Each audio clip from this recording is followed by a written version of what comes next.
Nah,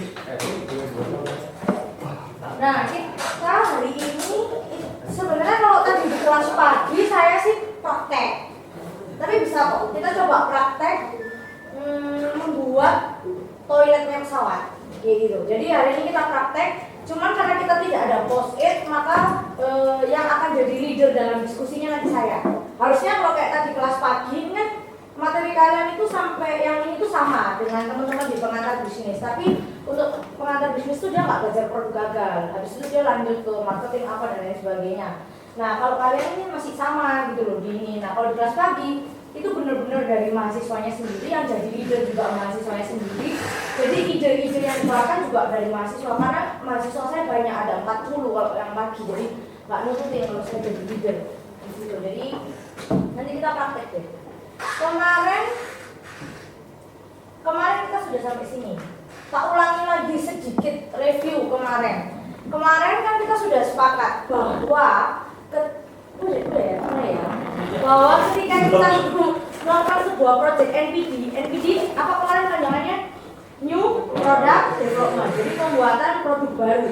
Itu kita tidak bisa kalau tidak melibatkan customer, ya kan? Nah, customer itu perannya ada berapa kemarin? Ada 3, jangan lupa. Customer sebagai resource, jadi sebagai sumber, jadi dia sebagai ide. Kemarin apa contohnya? Customer sebagai resource itu biasanya barang apa yang dipakai? Halo? Yang kedua, customer as a co-creator. Jadi kamu ikut merancang, kamu ikut mendesain di dalamnya. Kemarin contohnya apa? Ya, baju pengantin. Kalau customer as a user, kemarin contohnya apa? Bikin website atau bikin software. Apa bedanya ketiga peran itu? Kalau customer sebagai resources, itu contohnya kemarin kan saya kasih contoh pembuatan game. Yang FIFA itu loh ya, contohnya yang sekarang lebih 3D, lebih kamu bisa milih customize pemainmu siapa aja. Itu kan kenapa kok bisa muncul ide FIFA itu diperbaiki lagi? Karena ada ada masukan dari customer. Makanya customer sebagai ide, dia sumber ide, hanya sumber tok ide, tapi tetap kreativitas ketika kamu membuat barang itu ada di kalian sebagai creator kayak gitu. Tapi kalau customer sebagai co-creator, customer itu ikut bikin idenya, pokoknya ikut semuanya deh kayak gitu. Tapi tetap dia tuh paling cuma ngomong garis besarnya kok, tapi dia ikut berperan, jadi barengan. Bedanya apa sama customer as a user? Kalau customer as a user, kreativitas kita sebagai creator itu terbatas. Tahu ya, creator itu maksudnya yang bikin barangnya. Makanya contohnya itu kayak kamu bikin web. Kalau kamu bikin web, misalnya aku bilang nih, pokoknya saya maunya webnya itu nanti bisa dipakai ini, dipakai itu, dipakai ini, jualan ini, jualan itu. Misalnya kayak gitu. Tapi kan kamu paling besarnya mainannya di mana? Di desain webnya kan. Kita atas kan kreativitasmu. Kamu nggak bisa mau tak ngatik codingannya jadi macam-macam, itu kan nggak bisa. Tapi kalau misalnya customer sebagai co-creator, itu masih ada kemungkinan kamu mengubah desainnya. Maksudnya gini, katakanlah aku mau pesan baju pengantin gitu ya, ke tukang jahit, kan contohnya itu baju pengantin.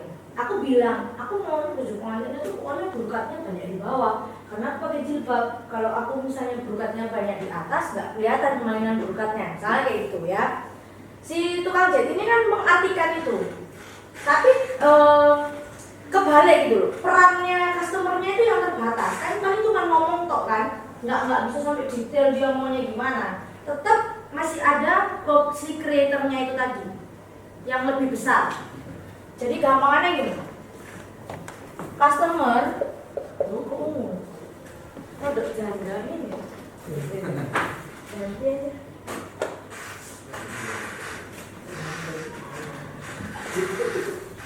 Co-creator sama user. Kalau ini perannya ya, peran customer itu lebih besar daripada peran creator. Kalau yang ini peran customer itu masih lebih kecil daripada peran creator. Kalau yang idea apa resource, peran customernya 0. nol. Dalam membuat itu nol. Dia cuma ide tok, ngomong tok. Ngerti nggak maksudku? Tapi kalau ini peran co-creator, peran customer-nya masih lebih kecil daripada peran si creatornya. Maksudnya gini kak, kamu milih gaun pengantin, misalnya kamu bilang cuma brokat ini, tapi yang milih bahan, yang milih apa kan tetap masih si desainernya. Gitu. Tapi kalau kamu ngomongin kamu mau bikin dia web atau kamu mau bikin software gitu kan, kamu kan nggak bisa otak-atik banyak banget gitu loh maksudku. Tetap harus apa sesuai dengan sakleknya konsumen itu maunya gimana. Ngerti ya maksudku ya, kebayang ya. Gitu. Oke, ada yang masih nggak mengerti nggak tentang customer rules, perannya customer? Paham ya? Lanjut. Kalau kita sudah tahu bahwa customer itu berperan penting, maka kita harus bisa mengumpulkan apa yang dimau sama customer. Prinsipnya kan gitu. Ada 5 cara, ada 5 metode yang bisa kita gunakan untuk mengumpulkan voice of customer. Kita ngomongnya bukan customer apa ya, bahasa tenar di pasar itu memang ngomongnya voice of customer, bukan customer needs, bukan customer requirement, itu bukan. Jadi voice of customer, kayak kalau kamu punya kotak saran gitu loh, Rek, terus kamu bikin, kalau kalian udah misalnya perjalanan dinas ke hotel, itu kan mesti ada kan kayak form yang suggestion, nanti di checklist kayak gitu, ada ya, kebayangnya. Itu termasuk 5 dalam popular methods ini. Metode nomor 1 itu adalah etnografi. Etnografi itu apa, Bu? Etnografi itu adalah metode di mana si creator itu ikut terjun bersama pengguna, calon pengguna atau calon customer. Jadi misalnya saya mau membangun sebuah meja untuk anak kuliah, misalnya gitu ya, aku desainer. Kalau saya mengumpulkan voice of customer-nya itu menggunakan etnografi, maka saya akan ikut beraktivitas sebagai anak kuliahan supaya tahu kebutuhannya anak kuliahan itu apa. Jadi kamu ikut terjun bareng, kamu barengan, kamu tinggal, kamu ikut melakukannya bareng. Ikut terjun gitu. Gimana ya namanya? Contohnya paling gampang kayak gini. Katakan biasanya ini untuk alat-alat yang biasanya berhubungan kayak traktor untuk bajak sawah, jadi di desa modelnya kayak gitu. Katakanlah aku mau bikin traktor yang bisa menggantikan kerbau, misalnya kayak gitu ya. Dimana petani itu kan katrok, gitu ya. Kalau dia kan udah kebiasaan membajak sawah itu dengan cara mencutin kebo. Kalau kebonya dipecutin baru dia jalan, gitu. Tapi kalau dia tiba-tiba dari kebo langsung disuruh pegang traktor gitu kan, dia pasti akan panik karena merasa tidak terbiasa. Sehingga saya punya ide, ya apa caranya kalau aku bikin traktor yang cara kerjanya itu juga dengan cara dipecuti. Misalnya gitu ya, kebayang ya idenya. Nah kan aku harus tahu sih behaviornya si petani itu tadi gimana. Kalau ketika dia mengendalikan kerbau, membajak sawah itu sampai seperti apa, kayak gitu-gitu loh, modelnya kayak gitu. Aku ikut itu maksudnya ini, aku ikut jadi petani di situ. Tapi nggak selamanya, ya cuma beberapa hari, katakanlah 2 minggu. Aku ikut jadi petani di situ, aku ikut membajak sawah. Jadi saya ikut terlibat dalam aktivitas si calon customer saya. Paham ya? Etnografi. Apa kira-kira kelemahannya? Kelemahannya etnografi itu butuh waktu lama untuk mengetahui apa yang dibutuhkan customer.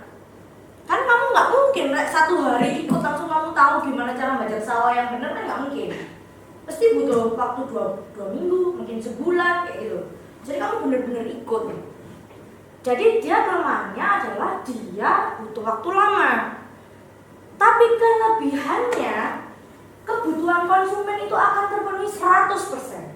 Maksudnya benar-benar sesuai speknya sama yang dibutuhkan sama konsumen. Kalau kecepatan bilang ya. Wes, paham ya etnografi. Tak jelasin satu-satu soalnya. Nomor 2, brainstorming. Kamu pasti udah sering denger lah kalau di kantor. Brainstorming itu apa? Diskusi, ya kan? Prinsipnya diskusi. Kamu bertukar pendapat, itu brainstorming. Kalau brainstorming tidak ada plus minusnya. Ya, apa ya? Itu hal yang common, maksudnya hal yang biasa. Kalau kamu mau naik, misalnya katakanlah saya mau membuat produk hijab gitu, kerudung misalnya. aku ngumpulin Hijabers Surabaya. Hijabers itu kan banyak yang ada modelnya, produknya tumpuk sampai ke atas kayak es krim. Nah dari produknya didobel kayak gitu, supaya saya tahu apa yang laku sama Hijabers di Surabaya. Mungkin kan Hijabers Surabaya sama Hijabers di Bandung itu beda ya butuhnya. Contoh lah, kayak misalnya di sini nggak ada orang Madura kan? Nggak ada ya? Oke. Contoh, orang Madura suka banget warna hijau. Ya kan, dia pasti bilang warna hijau itu warna biru. Nah, padahal kalau di sini di Surabaya, ya kalau orang mau ngomong biru itu pasti biru dongker warna jeans kayak gitu. Warna hijau itu nggak suka orang Surabaya. Nah, ketika saya mau jualan, katakan aku mau jualan baju, jualan jilbab gitu ke Madura, kan aku harus tahu sih apa warna favoritnya orang Madura, ini apa. Kalau kamu survei ya kan kelamaan, cukup tanya orang-orang aja yang udah biasa. Itu juga termasuk brainstorming. Oh, yang laris di sana itu warna hijau mbak, soalnya di sana itu hijau dibilang biru. Ya soalnya, loh, itu kamu harus tahu. Misalnya kayak McD kan sama kan, dia nggak mungkin jual burger tok di sini. Karena apa? Karena dia tahu orang Indonesia nggak cuma makan burger, orang Indonesia makannya nasi. Ya. Itu brainstorming, jadi cuma ininya diskusi. Nomor 3, community of enthusiast. Itu maksudnya gini, sekumpulan orang yang dia benar-benar fanatik terhadap barang itu atau produk itu, jasa itu, sembarang lah. Itu dia nanya, maksudnya apa sih kekurangannya, apa kelebihannya barangku. Apa kira-kira kalau dia, misalnya kamu nanya sama orang yang benar-benar fanatik sama barangmu, apa yang kelebihannya apa kira-kira?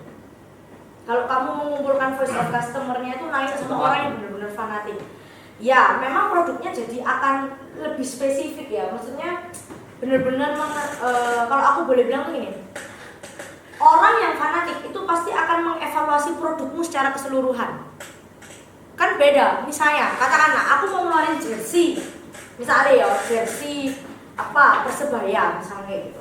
Kalau saya nanyanya sama orang Persebaya banget, yang istilahnya itu benar-benar dia fans klubnya gitu, nanti dia akan bilang, oh mbak, ojo ijo tok. Ya memang kalau saya sebagai orang yang tidak fanatik tentang Persebaya, saya akan bilang bahwa kalau saya mau ngeluarin jersey-nya Persebaya, yang penting warna hijau. Tapi karena saya nanya sama ketua fans clubnya kayak itu Persebaya, pasti beda ceritanya. Harus ada logonya, ini tuh penting. Angka berapa? 1947 lah ya. Kenapa kok harus ada angka 1927? Nah, aku kan nggak ngerti kalau misalnya kayak gitu. Nah, jadi ketika kita mau mengumpulkan voice of customer itu dari komunitas orang yang fanatik terhadap produk kita, plusnya adalah produk kamu akan terevaluasi dengan seluruhnya. Jadi dia tuh tahu semua tentang produkmu, dia bisa mengevaluasi. Tapi minusnya adalah belum tentu hasil evaluasinya itu yang diperlukan oleh semua orang. Misalnya kayak gini loh, aku jualan jersey, kan aku nggak mungkin sih jualan jersey cuma buat orang yang fanatik fans clubnya Persebaya toh. Saya kan mesti maunya apa? Ya semua orang, mungkin orang warga Surabaya apapun itu akan pakai itu gitu. Misalnya akan pakai jersey Persebaya, nggak peduli dia harus ada angka 1927-nya atau enggak. Ngerti nggak maksudku? Yang penting misalnya aku cuma ada tulisan Persebaya tok, misalnya kayak gitu ya. Nah, tapi makanya kalau kamu bertanya kepada community of enthusiast, produk yang dievaluasi memang semuanya, tapi belum tentu hasil evaluasinya itu bisa membuat produkmu itu punya pasar yang lebih besar. Ngerti nggak maksudku? Bisa terjual lebih banyak daripada kalau kamu nggak usah memenuhi itu. Itu sering kali terjadi. Biasanya games, kalau games masih ini ya, masih bisa dijual kok game. Orang yang gamers banget kayak gitu loh. Yang aku tahu contoh produk dia tanya entusias tapi ternyata nggak terjual banyak, itu adalah kamu tahu kartu kredit card bank apa ya, BCA apa, pokoknya dia ngeluarinnya tuh seri Manchester United, seri football klubnya luar negeri kan, dan namun apa gitu, itu nggak terlalu ngefek gitu, maksudnya nggak ada efek yang signifikan terhadap penjualannya kartu kreditnya dia gitu loh intinya. Penjualan kan maksudnya orang yang mau pakai kartu kredit itu nggak terlalu ngefek gitu loh. Dengan dia gambarnya ada football club seriesnya ataupun enggak gitu. Ceritanya gitu. Yang keempat adalah customer advisory board. Itu tuh kuesioner bahasa kampanye kuesioner yang kamu biasanya masukin ke suggestion box itu loh, apa kotak saran. Itu customer advisory board. Apa sih plusnya customer advisory board? Kalau kamu ngasihnya kuesioner apa kira-kira plusnya? Plusnya adalah suara konsumen itu akan lebih ada bukti tertulisnya. Jadi misalnya gini, katakanlah dia komplain terhadap jasa saya ngajar di Narotama, misalnya kayak gitu ya. Saya kalau misalnya dikomplain Bu Ima ngomong, Pak Slamet ngomong, Bu Sofrida dikomplain sama anak Haki. Nah aku akan bilang, loh Pak, komplainannya apa buktinya? Anak-anak lo nilainya A semua, misalnya kayak gitu. Ya saya nggak bisa dong Pak dikomplain kayak gitu. Nah, tapi kalau kamu memasukkan customer di dalam customer advisory board, maka kamu akan punya bukti. Karena biasanya apa sih, orang kalau dikomplain itu jarang mau disalahin, ngerti ya maksudku ya. Jadi kalau kamu punya bukti bahwa memang pelayanan dalam mengajar saya kurang, kayak gitu ya, mungkin karena saya sering telat, saya ngajarnya kecepatan, itu ada buktinya. Kekurangan saya itu apa yang membuat istilahnya IPK saya sebagai dosen itu jelek. Itu ada buktinya, saya kelemahannya di mana. Itu adalah plusnya. Jadi ada bukti tertulis untuk mengumpulkan voice of customer. Kalau kamu pakai customer advisory board. Tapi minusnya apa? Orang Indonesia punya kebudayaan males menulis. Lebih seneng ditanyain. Karena kalau menulis dia aduh repot, banyak yang centang, banyak yang diisi kayak gitu. Jadi ada kemungkinan itu nilainya bias gitu. Kalau aku bilang tuh bias ya. Kalau misalnya 3 yang di awal ini, ya, 1, 2, 3 yang tadi saya sudah cerita, itu kan nilainya apa? Kualitatif kan? Karena kamu berdasarkan omongan, cuman nyatet tok, nilai kualitatif. Tapi kalau yang nomor 4, kamu bisa nilainya jadi kamu bisa mengukur voice of customer itu kuantitatif. Contoh, kamu ngasih misalnya ya kepuasan, ada nilai 1, 2, 3, 4, 5, katakanlah cara mengajar sama keterlambatan, on time misalnya, tentang on time. Kepuasan kamu cara mengajar saya 5, tapi untuk on time-nya misalnya nilai 2. Di sini kamu nilai kepentingan. Sering kan kamu lihat ada kuesioner kayak gini, nilainya juga 5. Menurut kamu cara mengajar itu penting 5. On time itu tidak terlalu penting 2. Misalnya kayak gitu ya. Kalau kamu lihat nilai paling maksimal itu berapa? Kan ini dikalikan. Kepuasan itu dikali kepentingan. Nilai paling maksimal itu berapa? 25. Tapi paling kecil nilainya adalah 1. Ketika saya cara mengajar dapat skor 25, berarti saya tidak perlu mengimprove cara mengajar saya. Ngerti nggak maksudku? Karena aku sudah dapat nilai full. Tapi beda dengan on time. Loh, ini 2, 4. 4 out of 25. Jadi 4 dari 25. Berarti saya masih butuh ruang untuk improvement saya. Besar. Paham ya maksudku? Itu caranya. Itu salah satu contoh customer advisory board. Jadi plusnya yang lain adalah dia bisa dikuantitatifkan kalau customer advisory board dan ada bukti tertulisnya. Kelemahannya itu tadi, budaya di Indonesia itu jarang suka menulis. Hanya masalah budaya di Indonesia sebenarnya kelemahannya. Kalau di luar negeri itu orang rajin deh, pokoknya kalau dikasih surat dikasih kuesioner kayak gitu tuh nggak masalah. Yang kelima, lead user analysis. Apa bedanya lead user analysis dengan brainstorming? Lead user analysis ini juga sama-sama diskusi. Tapi perbedaannya adalah kalau brainstorming leadernya itu hanya sebagai fasilitator. Beda ya. Kalau lead user analysis, leadernya itu sebagai orang yang mengarahkan. Kalau brainstorming, kamu fasilitator toh. Kamu yang tukang catat, kamu yang tukang rekap. Tapi kamu tidak boleh memasukkan pendapatmu di situ. Itu brainstorming. Misalnya kita mau brainstorming nih.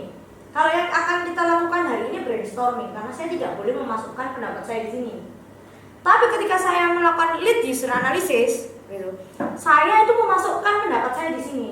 Aku mempengaruhi orang, ngerti nggak maksudku? Untuk mau mulai cenderung ke aku.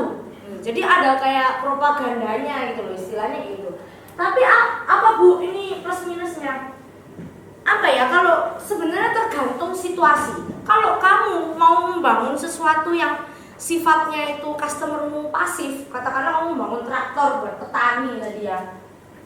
Petani itu kan pasif, misalnya kalau ditanyai diem semua, sungkan gitu ya. Dia takutnya apa? Takutnya kalau aku banyak ngomong, nanti kalau misalnya dibuatin traktornya tiba-tiba harganya mahal.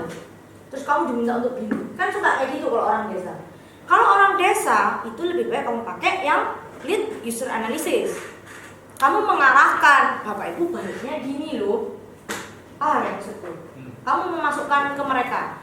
Tapi kalau misalnya saya mau mengadakan diskusi ke teman-teman kampus mengenai cara UTS paling praktis misalnya gitu. Perlu nggak saya lead user analysis? Nggak perlu, karena anak kampus itu mau speak up semua, mau ngomong. Jadi saya cukup pakai brainstorming. Paham ya bedanya brainstorming dan lead user analysis? Jadi ada propaganda itu maksudnya loh, kayak kampanyenya sedikit gitu loh deh. Jadi biar kamu mau agak ikut ke apa yang aku arahkan, itu lead user analysis. Biasa dulu kalau saya lebih senang pakai lead user analysis karena apa? Lebih cepat. Istilahnya orang tuh lebih cepat mau ikut kayak karakterku itu gimana gitu. Walaupun belum tentu hasilnya itu full 100% seperti apa yang saya mau. Intinya kayak gitu. Tapi lebih cepat sebenarnya. Nah, untuk customer ada yang mau tanyakan dulu nggak? Nggak ada ya? Paham? Oke. Sekarang kamu sudah tahu apa yang harus kamu siapkan. Di awal-awal itu kan kita belajar apa yang harus kamu siapkan kalau kamu mau membuat sebuah project development produk baru. Sekarang, Bu, aku mau benar-benar bikin produk barunya. Apa yang harus saya lakukan? Itu kita belajar mengenai kerangka kerja. Makanya dia dinamakan model of NPD. Model of NPD itu maksudnya kerangka kerja step by step yang harus saya lakukan untuk menghasilkan produk baru itu seperti apa. Itu ada 7. Ini ada 7. Tapi yang akan saya terangkan hanya 4. Nomor 1, departmental stage. Nomor 2, activity stage. Nomor 4 dan nomor 6. Kenapa yang lainnya enggak? Yang lainnya itu kepakainya untuk barang-barang yang modelnya kayak kamu bikin nuklir, kamu bikin misalnya yang gede-gede bom, mungkin senjata kayak gitu-gitu. Jadi yang teknologinya tuh tinggi sekali dan butuh investasi besar. Makanya saya nggak terlalu mempertimbangkan itu, karena untuk kamu kan kelasnya startup lah, ini itu. Jadi ada 4 yang saya terangkan. Dan yang paling penting itu yang nomor 4, decision stage model. Itu yang nanti kita akan praktek hari ini. Itu ada studi kasusnya di situ. Kalian udah pakai. Nomor 4 ini yang paling sering digunakan. Even Unilever pun itu pakai nomor 4. Jadi nanti kita akan belajar apa aja dari 4 itu. Nanti ini tak kasih kok ya. Kamu mau nyatet? Bisa ya. Nanti dikasih. Kita mulai dari departmental stage model. Coba ya, perhatikan. Kerangka ini dia satu arah. Jadi dia bekerjanya adalah kerangka kerjanya adalah dari departemen yang satu ke departemen yang lain. Kalau misalnya ini engineering department, kalau kamu lihat kan tulisannya engineering department dan marketing department. Engineering department itu yang membuat barangnya. Barangnya itu langsung dikirim ke marketing department untuk dijual. Jadi engineering department itu tidak tahu menahu apa yang dibutuhkan sama customer. Pokoknya tak gawe, nih hasil marketing dijual. Tak gawe, hasil marketing dijual. Itu departmental stage. Jadi dia itu kerangka kerjanya adalah sebuah proses di mana setelah barang itu dibuat, barang atau jasa ya istilahnya didesain gitu, itu langsung dijual. Tanpa kamu tahu konsumen itu butuh apa. Kayak gitu, itu departmental stage. Makanya dia ngomong, each department is responsible for certain tasks. Jadi kalau memang engineering cuma bikin barang, kok ya sudah udah tanggung jawabnya cuma bikin barang kok. Tapi kalau marketing tugasnya jualan ya udah, marketing tugasnya jualan kok. Dia nggak ada apa namanya koneksi, maksudnya nggak ada komunikasi itu antar departemennya. Pokoknya kerja dewe-dewe. Misalnya orang keuangan cuma ngurusin aja, mencatat uangnya yang masuk berapa, keluar berapa. Tapi ketika dia membuat barang, si orang engineering ini membuat barang, orang keuangan nggak mau tahu ribet berapa biayanya. Ngerti nggak maksudku? Cuma nyatet tok, terus tak keluarin duit gitu loh. Sebetulnya orang engineering department. Contoh ini biasanya itu digunakan untuk contohnya tuh kayak Boeing, perusahaan Boeing pesawat tuh. Kalau pesawat itu kan modelnya dia ya udah engineering bikin langsung dijual sama marketing, kayak gitu. Nggak ada yang kayak kamu butuh apa itu nggak ada, nggak terlalu dipentingkan gitu di sana. Atau misalnya contoh paling gampang lagi adalah penjual tiket perjalanan. Tiket perjalanan kayak kamu jual tiket pesawat, kamu jual tiket apa gitu. Saya kayak Garuda deh gitu. Garuda itu kan yang mau membuat tiketnya, yang meng-issue tiket ya, mengeluarkan tiket, itu kan nggak perlu nanya customer itu butuh apa. Ini nggak mesti tulis, pokoknya dia keluarin aja tiket, beli gitu, selesai. Tapi ketika kalau Garuda ngomongnya udah beda lagi ya, kalau kamu ngomong layanannya, misalnya layanan di dalam pesawat sudah beda lagi. Tapi ini hanya bagian issue tiketnya saja. Jadi kayak nggak ada urusan, ya udah pokoknya aku jual tiket harganya sekian, misalnya harga pokoknya dari aku 300.000, ya udah urusannya marketing mau jual berapa, pokoknya 300.000 tiketnya. Paham ya maksudku? Nanti ketika peak season marketing mau naikin harga urusan marketing, pokoknya aku dari aku 3.000 ke 300.000 misalnya kayak gitu. Itu departmental stage. Yang kedua, network models. Network models ini biasanya digunakan oleh orang-orang yang mendesain IT, web, software, itu pakai ini, pakai kerangka kerja network models. Kalau kamu lihat network models itu kan modelnya spiral. Kenapa kok dia bentuknya spiral? Karena proses pembuatan produk itu terjadi berulang kali. Kembali antara dari customer ke kita lagi, customer ke kita terus kan bolak-balik itu sampai customer tidak ada komplain, maka itu selesai putarannya. Ngerti nggak maksudku? Maka dia diibaratkan sebagai spiral. Keluar loh dia buat tanya, kenapa kok network model spiral? Kamu harus tahu alasannya, karena proses pembuatan produknya terjadi berulang kali. Hal yang sama itu terjadi berulang kali gitu loh, Rek. Customer ke kita ke customer lagi ke kita lagi, sampai customer nggak ada komplain, baru lingkarannya itu berhenti gitu. Nanti maksudku. Makanya dia dikatakan network models. Kalau dari Bu ini, kalau Ibu lihat ini ada beberapa departemen kan, kalau kamu lihat di kotaannya. Ya intinya prinsipnya kan misalnya gini. Dari customer ngomongnya sama orang marketing nanti ke finance nanti bulut terus gitu. Ini balik lagi ke customer nanti ke marketing kesini balik lagi terus kan kayak gitu. Atau kalau misalnya katakanlah kita hanya startup, misalnya kita hanya punya tim engineeringnya aja gitu ya, biasanya dipakai untuk komputer. Kamu dari customer balik ke sini, dari sini balik lagi ke customer balik lagi ke sini. Makanya network models itu biasanya digunakan untuk produk-produk IT, website, e-commerce, apa semua segala macam lah itu ya. Itu karena dia proses pembuatan produknya terjadi berulang kali. Oke, lanjut. Kecepatan? Enggak kan? Ya, oke. Lanjut, yang ketiga, activity stage model. Ini grafiknya kurang sebenarnya. Tak gambarkan ini. Kurang jelas. Ini tuh sebenarnya ada titik-titiknya gini loh, ya. Titik gini. Jadi supaya kelihatan areanya. Enggak. Gambar ulang aja. Kemarin hasil scan-nya enggak jelas.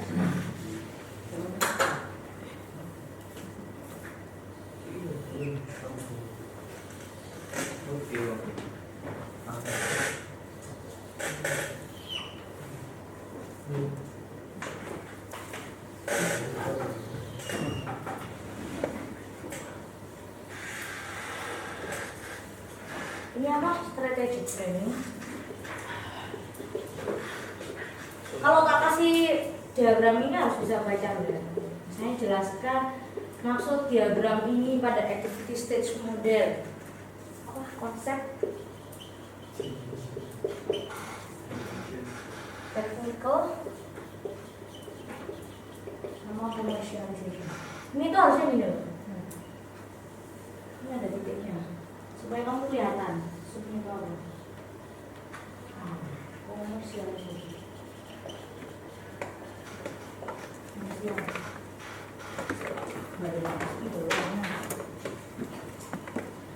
Jadi gini, kalau tadi di departmental stage apa tadi? Berarti dari departemen yang satu pindah ke departemen yang lainnya, dan kamu ngurusin urusannya departemenmu dewe-dewe. Intinya gitu. Kalau di activity stage, semua departemen bekerja secara bersamaan. Semua departemen bekerja secara bersamaan. Jadi kalau kamu lihat, misalnya ini contohnya ya, perusahaan ini punya 4 macam departemen. Ada strategic planning, ada konsep, ada technical, dan ada komersial. Kalau kamu lihat, sumbu X itu menunjukkan time of NPD.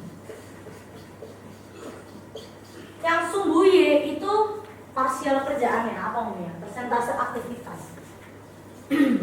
Activity.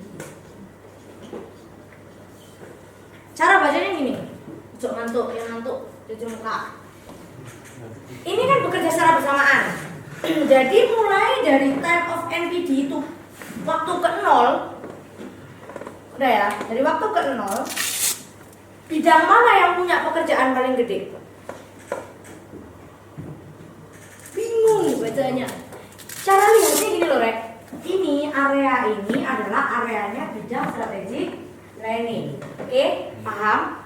Area ini punyanya konsep. Paham? Ini punya technical. Oke? Yang ini punyanya komersial.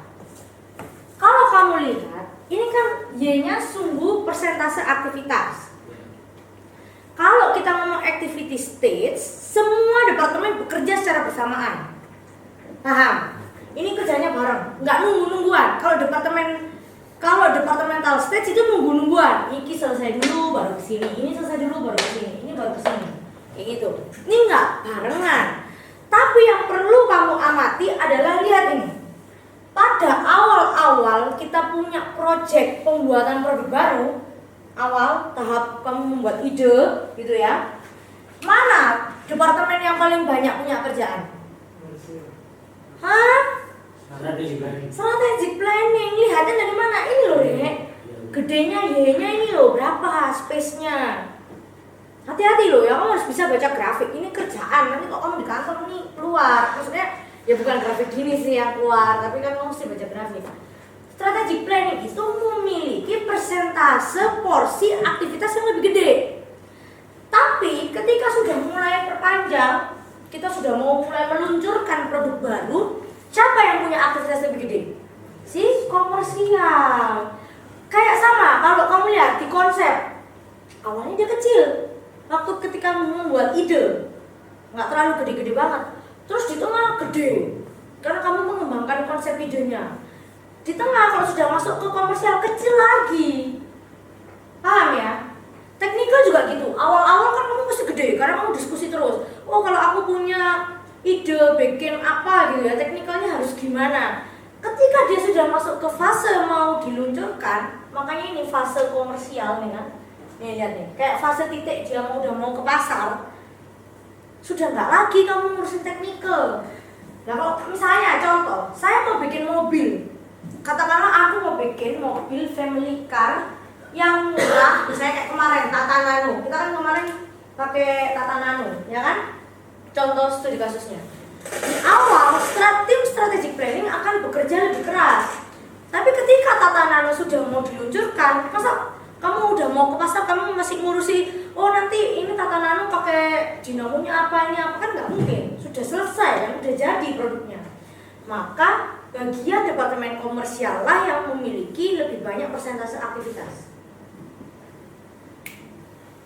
Ngerti? Cok ngantuk tak on raut bener kayak kalian. Raut. Cok mulai ngomong aduh, gak iso nanti. Jadi paham ya, nanti kalau misalnya maksudnya grafik ini dalam sebagai grafik pada activity stage model. Gimana jelasinnya? Kamu cerita bahwa grafik ini menunjukkan bahwa di suatu perusahaan itu ada 4 departemen. Ceritakan dulu ada departemen apa aja. Dan pada grafik ini ditunjukkan bahwa pada awal kita mau membuat produk baru, pada masa kita masih mengumpulkan ide, Departemen Strategic Planning memiliki porsi aktivitas yang lebih besar. Akan tetapi pada saat produk sudah mau diluncurkan ke pasar, maka Departemen Komersial lah yang memiliki porsi lebih besar dibandingkan departemen yang lain. Sudah cukup itu loh, full kamu nilainya kayak gitu. Paham ya maksudku ya?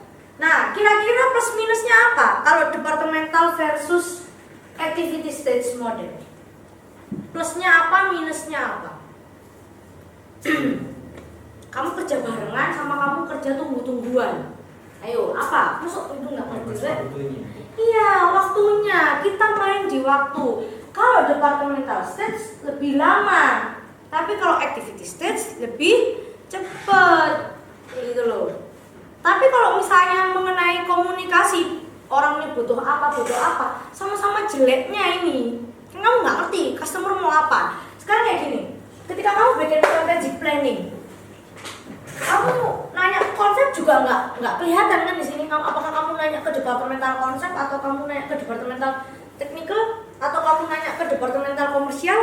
Di grafik ini tidak bisa ditunjukkan. Jadi plus minusnya itu hanya urusan waktu saja. Tapi kalau urusan memenuhi kebutuhan konsumen masih tetap kurang. Paham ya maksudku? Nah, biasanya solusinya untuk activity stage model, dia akan ada rapat rutin yang lebih banyak. Beda loh ceritanya. Kamu rapat rutin gede. Kalau activity stage model pasti kamu butuhnya rapat general yang gede. Banyak orang, banyak departemen. Tapi kalau kita ngomongin departemental stage, yang dibutuhkan rapatnya cukup rapat bidang satu departemen. Paham ya maksudku ya? Sama ketika sekolah misalnya, kamu mau bikin produk bimbel apa yang menarik untuk anak-anak yang mau ikut ujian nasional. Misalnya itu, kamu pakai yang mana? Misalnya, kamu pakai activity stage model. Strategic planningnya semua wali kelas kamu kumpulin misalnya. Konsep generationnya, katakanlah karena sekarang UNAS sudah pakai IT ya. Di technical developmentnya ada tim IT supaya belajar pakai apa yang IT itu yang di-install. Tapi konsep generationnya misalnya ada tim pembuat soal sendiri misalnya itu. Terus ada commercializationnya misalnya tim kepala sekolah dan yayasan misalnya itu. Jadi kebayang kamu semuanya kerja bareng. Jadi gini, maksud aku adalah konsep NPD itu bisa dipakai di mana-mana. Tidak hanya di perusahaan gede yang kamu bikin produk atau jasa, enggak. Sekolah pun bisa. Paham ya maksudku ya? Tergantung kamu memandangnya apa. Kan aku udah bilang, kalau aku ngomong produk, berarti dia bisa barang, bisa jasa. Wis ya, jadi ini dipahami di sini. Jadi kayak NPD, ya ini bisa barang, bisa jasa. Sama semuanya. Oke. Lanjut. Ini yang terakhir. Habis ini kamu baca, itu memang bahasa Inggris, latihan. Untuk ujian tidak pakai bahasa Inggris, karena aku udah janji. Bahasa Arab ya, saya bahasa Jawa. Stage gate model, ini perlu kamu pelajari.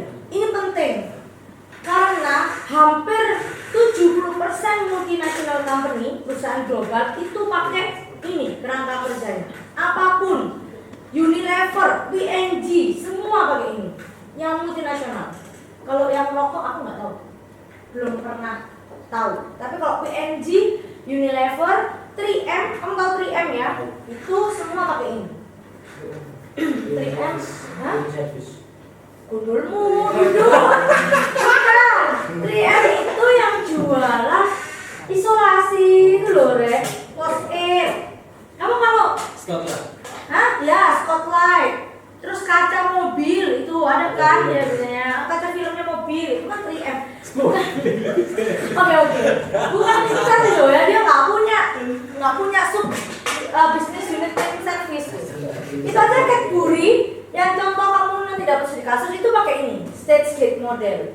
Nah, stage gate model itu gini, gimana ya, bahasa paling gampang, menunjukkan bahwa proses pembuatan produk baru hingga di launching ke pasar itu terdiri dari beberapa tahap dan beberapa pintu keputusan. Ini udah bisa dihapus ya.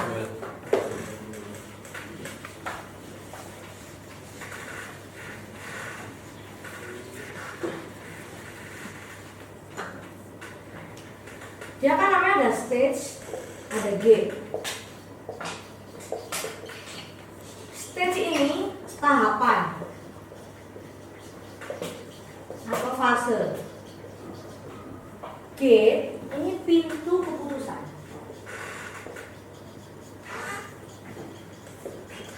Jadi kalau kamu tanyai apa itu stage gate model, ya cukup kamu bilang bahwa stage gate model adalah salah satu kerangka pembuatan produk baru, ya kan, kerangka kerja pembuatan produk baru di mana tahap terdiri dari beberapa tahap yang memiliki pintu keputusan. Gate, kalau kamu lihat gambarnya kalau di flowchart menunjukkan apa? Hah? Tak geleng. Gate, gambar belah ketupat itu kalau di flowchart apa? Decision. Tak geleng itu mendorong ngomong proses. Kalau gambarnya kotak, gambarnya baru ya proses, ya kan? Nah, sebenarnya bukan. Kalau kotak itu database kan, nggak salah. Ya harusnya kayak elips gitu kan modelnya ya. Tapi ini sebenarnya pada dasarnya mirip kayak flowchartnya, mirip kayak flowchart gitu loh maksudku.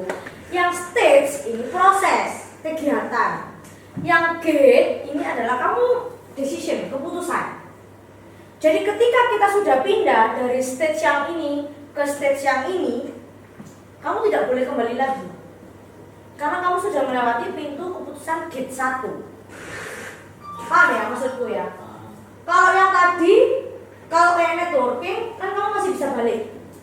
Ya kan, misalnya kamu dari customer nggak bisa balik lagi, customer nggak bisa balik lagi.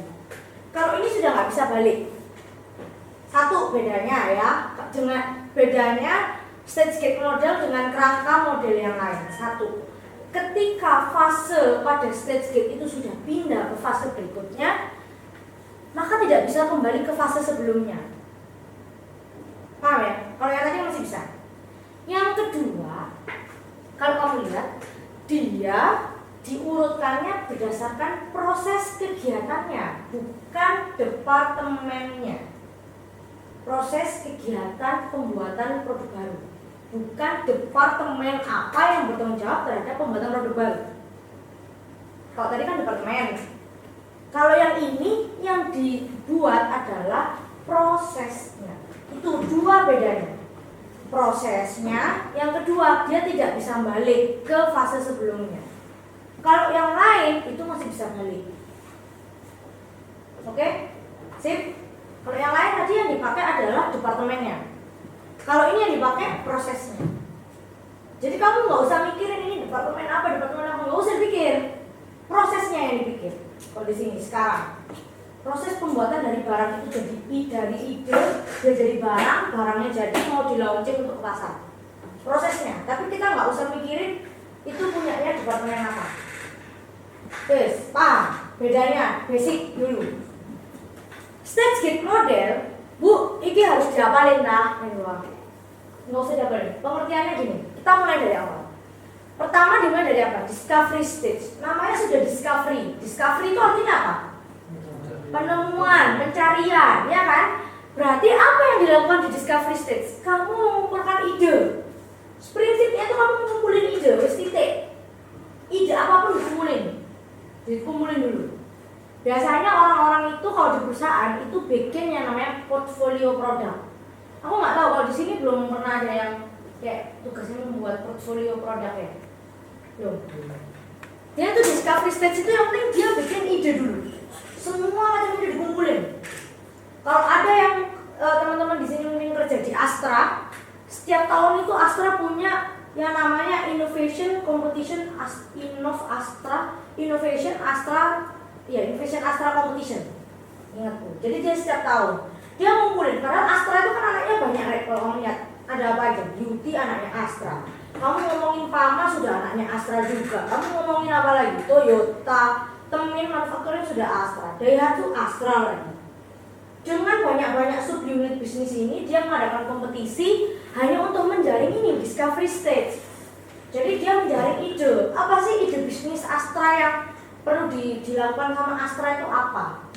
Contohnya, saya tahunya tahun lalu karena salah satu jurinya teman saya ikut baca proposalnya.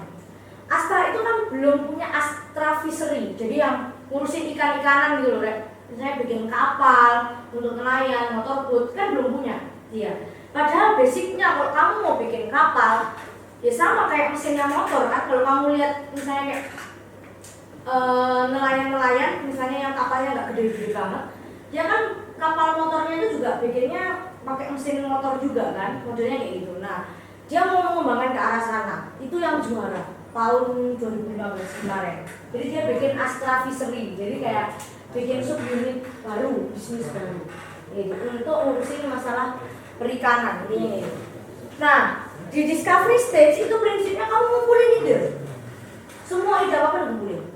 Kemudian kamu masuk ke gate 1 kan? Gate 1 apa? Idea screening. Dari bahasanya aja loh, kamu namanya pasti udah kelihatan. Apa idea screening? Penyaringan ide. Katakanlah kamu kumpul 100 ide, disaring. Jadi 50 misalnya, jadi 30. Jadi berapa? Gimana caranya mau nyaring ide, Bu? Perhatikan yang kemarin, segitiga kemarin. Apa yang harus kamu perhatikan kalau kamu mau membuat sebuah produk baru? Ada 3 kan? Corporate strategi, marketing strategi, dan R&D strategi. Yang segitiga kemarin loh, jangan lupa. Itu dilihat di situ, di screening. Maka dia melewati gate 1. Paham ya? Kamu nggak usah hafalan makanya. Yang kemudian dia masuk ke stage berikutnya, scooping. Scooping itu apa? Dari bahasanya scoop. Kamu loh, kamu ambil es krim, es puter, 1 scoop, 2 scoop, nah kamu beli. Scooping itu apa? Hah? Aku ngomong dong, speak up dong biar nggak ngantuk. Ya, kapasitas. Maksudnya kapasitas? Ya, takaran. Ya, takaran. Oke, terus apa lagi? Prinsipnya benar, maksud dia. Kamu kan tadi punya ide banyak. Ada berapa misalnya 30. Berarti kan kamu harus menakar ide itu kan, scooping. Masa sih semua 30 ide ini mau saya wujudkan? Kan nggak mungkin. Basic awal ketika kita mau memilih produk mana atau ide mana yang mau kita teruskan ke tahap berikutnya, itu ada 2 hal. Makanya ketika di scooping yang dilihat itu adalah technical benefit. Jadi kita lihat kemampuan teknisnya dan prospek pasarnya gimana. Kita belum lihat uangnya, kita hanya lihat kemampuan teknisnya kita dan prospek pasarnya ada atau enggak. Contoh kayak kemarin yang aku tunjukin, payung untuk kaki sepatu. Technical benefitnya ada kan? Maksudnya gampang kan itu begini tuh. Tapi market prospeknya ada nggak? Nggak ada. Apakah orang akan mau nerusin ke stage berikutnya? Ya nggak mungkin. Nggak payu. Itu. Nah makanya di daerah scooping itu istilahnya itu preliminary. Jadi kayak kamu eliminasi ide berdasarkan teknikalnya, jadi kemampuan teknisnya dan prospek pasarnya. Belum lihat uangnya. Oke, kalau kamu sudah oke di stage 1, maka kamu masuk ke gate 2, second screening. Jadi bertambah sedikit lagi, berkurang lagi idenya. Oh, mana idenya yang udah masuk? Dari 30 jadilah 10 misalnya kayak gitu. Itu di second screening. Second screeningnya tadi kan pakai apa? Technical benefit sama market prospect. Lanjut ke stage 2. Kalau sudah masuk di stage 2, yaitu build business case, memang ini materinya agak ngantuk ya. Tapi ya tolong dibetahkan sedikit aja. Di stage 2, build business case, kalau namanya sudah build business case. Jadi apa yang kita kerjakan di situ? Kita bikin perhitungan keuangannya. Ingat ya, tadi di bagian scooping belum ngurusin duit. Kalau di build business case kita sudah ngitung duit. Nah, kalau sudah ngitung duit itu biasanya 70% ide yang sudah masuk di build business case itu biasanya lanjut sampai launching. Paling itu perusahaan itu cuma mikir aku bagi berapa, aku untung berapa, ini produknya aman nggak ya kalau misalnya katakanlah gini, ada beberapa produk itu yang sangat-sangat tergantung sama naik turunnya dolar. Misalnya ya, contoh misalnya kain, saya produksi kain karena saya harus import benang dari Cina misalnya itu, maka harga kain saya itu sangat tergantung sama naik turunnya dolar karena saya harus import benang. Makanya ketika saya mau membuat kain itu kan mikir-mikir, yaitu, oh nanti ini nggak aman ini politiknya soalnya katakanlah kita mau ada pemilu presiden 2016, maka politik itu tidak dalam kondisi stabil. Kalau politik tidak dalam kondisi stabil, maka dolar juga nggak stabil. Memang itu pemikiran yang panjang. Biasanya orang tim finance itu bekerjanya lebih banyak di stage yang business case. Prinsipnya kamu bikin perhitungan keuangannya. Paham ya intinya? Kalau perhitungan keuangannya sudah oke, kamu bisa untung sekian. Kita cuma butuh invest sedikit kok, tapi kita bisa untung sekian. Itu dia masuk di G3. Oke, masuk nggak? Di develop nggak produknya? Di develop itu maksudnya gini loh. Oke, masuk produksi nggak? Kalau sudah oke, kita produksi. Atau masuk misalnya konveksi, masuk tukang jahitnya nggak? Kayak gitu. Kalau secara perhitungan oke, masuk ke tukang jahitnya. Tapi kalau sudah dari sini nggak boleh loh ya, balik lagi ke business case ya. Jadi kalau sudah masuk di development, kamu membuat produknya, kamu sudah mulai mikir bahan bakunya apa, mesinnya harus yang diadakan apa. Jadi pokoknya benar-benar proses produksinya yang dipikir. Packagingnya nanti gimana? Itu di development. Semua produksi semua sudah selesai, packaging selesai. Lanjut ke sudah siap untuk di testing atau enggak? Kalau kamu sudah mau ngetes produk kamu di pasar atau dimanapun lah, misalnya katakan aku bikin game, ya aku ngetesnya ke orang-orang yang mania nge-game. Buat apa aku ngetes di pasar banyak orang kayak gitu? Kalau dulu itu ada Linux yang beta version, aku nggak tahu sih dulu zamanku ada Linux atau apa ya. Pokoknya kalau kita bikin software, kalau misalnya kamu nanti bikin software ya, biasanya itu di development itu kita ngomongnya ini softwarenya udah selesai, beta versionnya, paham ya biasanya. Kalau aku ngomong oke, software ini udah selesai beta versionnya, beta version itu belum di testing dan divalidasi. Berarti kami masih mau masuk ke arah testing dan validasi. Itu kalau software. Jadi kalau misalnya kamu ngomong, misalnya ya ada orang ngomong, Mbak beli ini softwarenya beta versionnya gitu. Mungkin orang di THR nggak ngerti gitu ya. Ojo mau dibeli, berarti itu belum di testing dan validasi. Beta version itu belum. Kalau sudah masuk Oke, wes masuk testing. Berarti kan kamu tes di sini di stage 4. Di tes itu bukan di launching ke pasar. Ingat beda. Kalau kamu sudah di launching ke pasar, itu bukan di tes. Ya wes. Misalnya kayak gini. Aku ke Giant. Misalnya kalau kamu ke Giant, katakanlah kamu disuruh nyicipin chicken nuggetnya Fiesta misalnya. Itu bukan testing. Itu sudah launching, dia sudah pada tahap launching. Cuman supaya menarik maka orang boleh nyoba. Beda loh ya, kalau testing nggak gitu. Kalau testing itu maksudnya sebelum di launching ke pasar itu barang itu bisa dibenerin. Kalau kayak kamu nyoba-nyobain chicken nugget itu udah barangnya kan udah nggak bisa dibenerin kan, ya sudah di launching. Hanya kamu tuh nawarin ke orang-orang supaya orang-orang mau nyicipin. Oh karena suka maka dia beli. Itu masuknya sudah launching strategi. Hati-hati loh ya, jangan sampai salah nanti. Kalau di testing dan validation, barang itu masih bisa balik lagi, direvisi. Contoh, mobil Honda. Kamu masih ingat ada mobil Honda yang kemarin habis ditarik karena airbagnya nggak berfungsi secara baik? Baru kok tahun kemarin. Mobilio kalau nggak salah, atau apa gitu, aku lupa. Pokoknya ada Honda, BRV atau Mobilio, saya lupa. Honda itu testing validationnya ini bermasalah, stage situnya.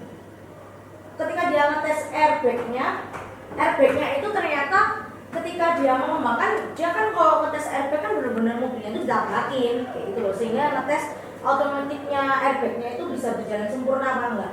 Ternyata itu tekanannya itu terlalu keras. Jadi kalaupun misalnya kena ke pengemudi atau orang yang duduk di depan, orang itu cacat gitu loh, apa maksudnya karena hantaman yang terlalu keras kayak gitu.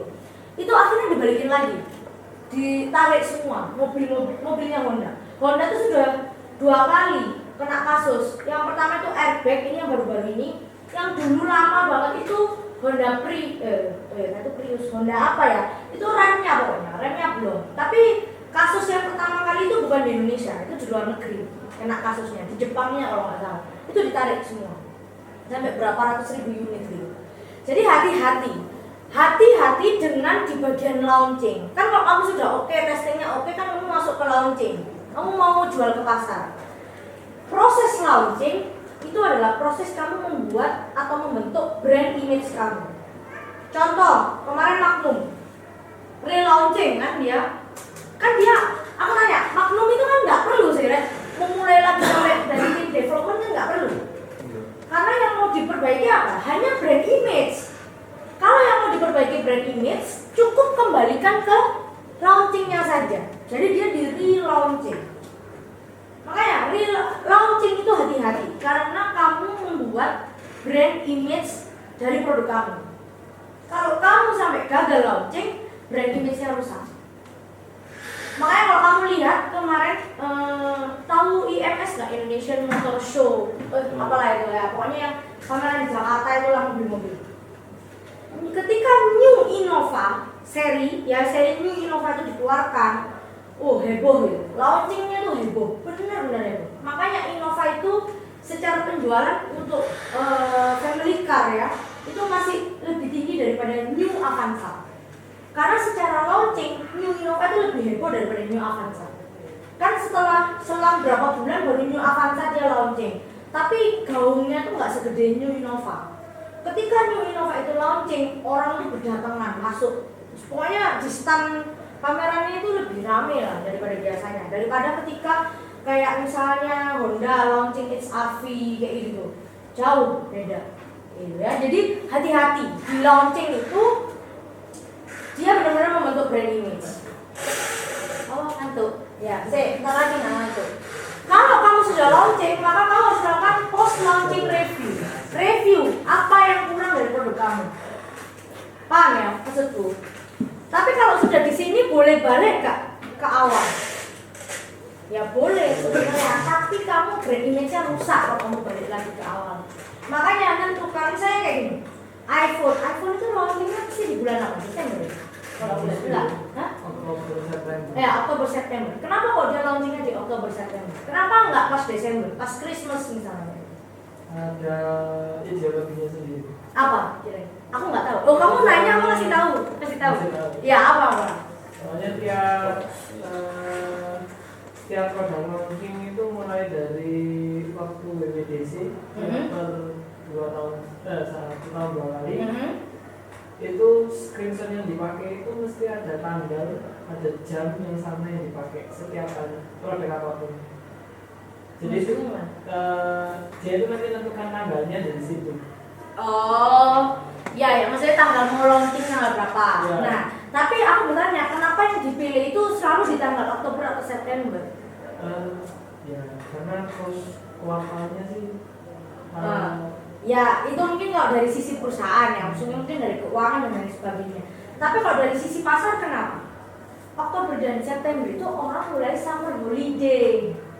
Kalau kamu di luar negeri sih, di sini ya enggak. Di luar negeri itu summer holiday. Karena dia lagi summer holiday, pasti akan banyak orang memakai mobile phone-nya untuk check in, ya maksudnya untuk istilahnya foto, check in dan sebagainya.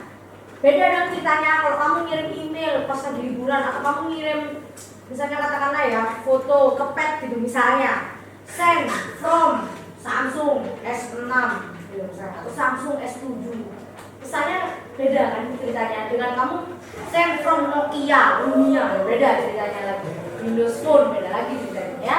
Jadi dia memanfaatkan momen liburan itu, karena biasanya kalau momen liburan berarti nilai sudah keluar. Kalau di luar negeri itu kan iPhone itu murah, kamu bisa beli harga cuma 2 juta iPhone itu, tapi dia itu bundling sama Telkom, misalnya kayak Telkomselnya luar negeri gitu loh modelnya. Tapi kamu kayak harus kasih nomor residensial dan lain sebagainya, jadi lebih murah, tapi harus kontraknya 2 tahun misalnya kayak gitu. Nah kan kamu bayar bayar ke Telkomselnya itu nanti dibayarin untuk nyicil si iPhone-nya itu sebagian kayak gitu loh. Makanya kenapa kalau di Indonesia kok nggak bisa?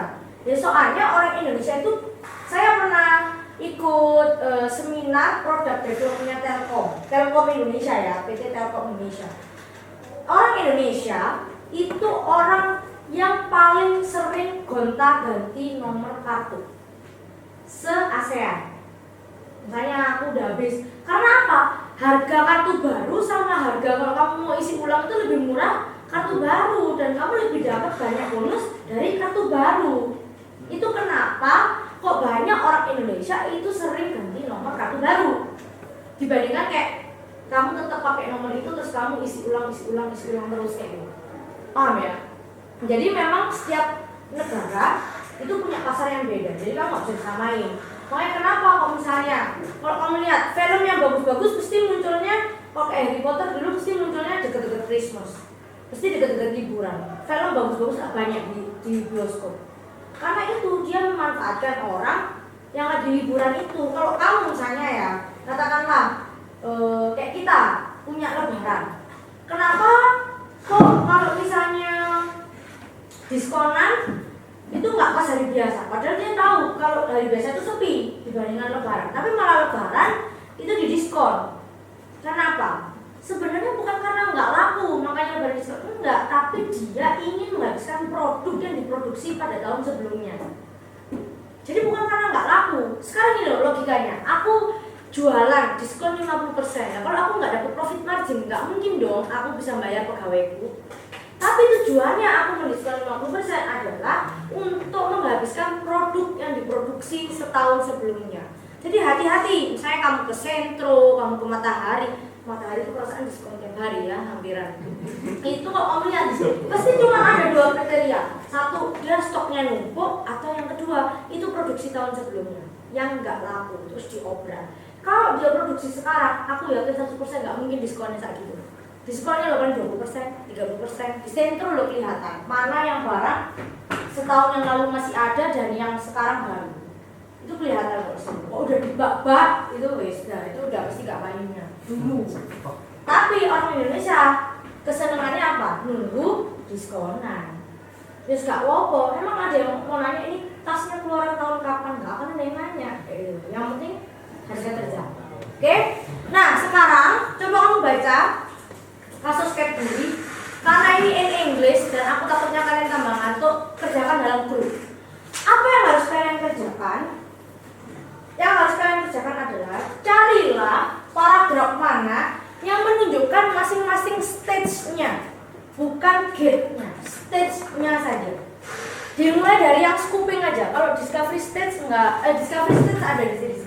Jadi mulai dari discovery stage sampai dia ke launching dan post launch review. Apa yang dikerjakan sama si Cadbury Snacks itu apa? Diskusi per kelompok aja loh, ada nggak ngantuk. Bacaan dulu. Ada yang belum dapat? Oh, ini.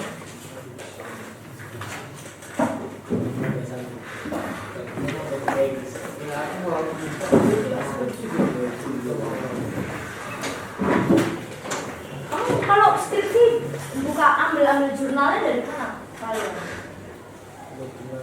Misalnya kamu kayak mau ngakuin skripsi kan mesti kumpulin jurnal gitu kan? Tinggal ada di koran gitu. Google. Iya. Oh, Google Scholar. Ya. Oh, oke. Sip.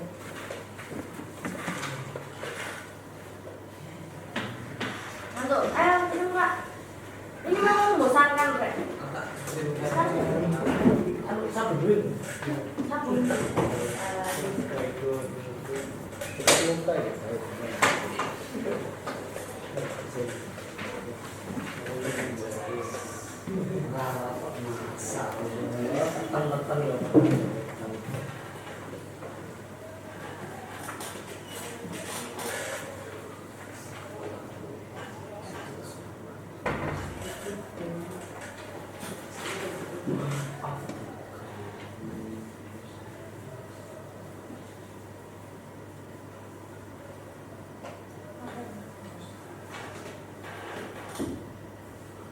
Jadi kamu ingin nunjukin paragraf mana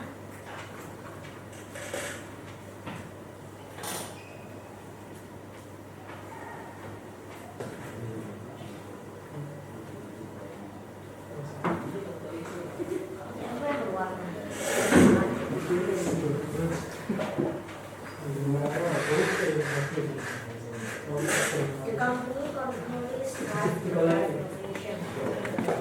Perusahaan ini terus-menerus strive itu berusaha untuk mendorong inovasi. Iya.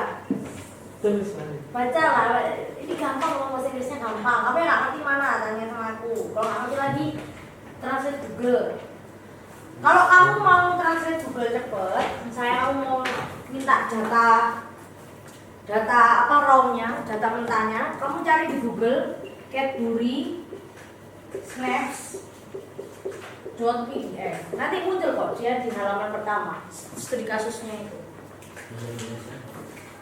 Enggak baik kamu misalnya kan ada bisa kan kalau mau translate di Google Translate gitu. Misalnya kamu mau copy ininya loh, sayur teksnya.